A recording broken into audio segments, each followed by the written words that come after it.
Dito kami sa Migadike, Malabon ka-bikers. Tinayo namin yung babalitang may under rice daw dito. Kasi nang bukya kami, wala pala. Sabado linggo lang pala sila nagtitinda. Kaya dito marami pa ring tao kahit hindi Sabado. Holiday lang ngayon. Kalayaan. Maraming nagtitinda dito. Maraming mabibili dito.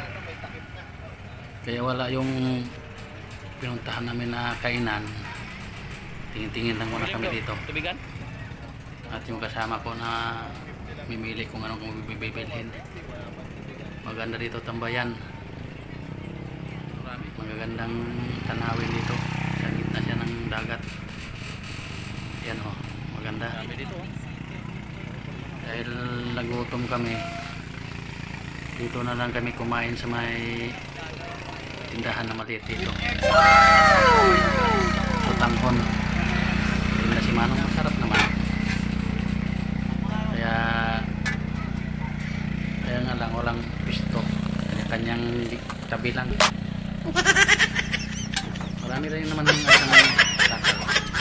Ito ang mga kasama ko kumakain na. Kanya-kanyang may nakatayo, may nakaupo. Basta likod lang. Gilid-gilid lang. Pero okay naman. Sarap ang panahon. May samang itlog. Tapos may puto pa. Ayan lang yung pinuntahan namin na pabalitang under rice dito. Wala. Next time na lang. Babalikan lang kami namin to. Ayan na dito sa Migadike. Sa Tambayan. Daming mga bikers dito. Saka nagja-jogging. Hindi ko pa pa sa Pagkainit yung sabaw. Yung papawisan. May araw na din. Kaway-kaway pre. Kaway-kaway. May na sutanghon. Gawisan ako ah. Wow.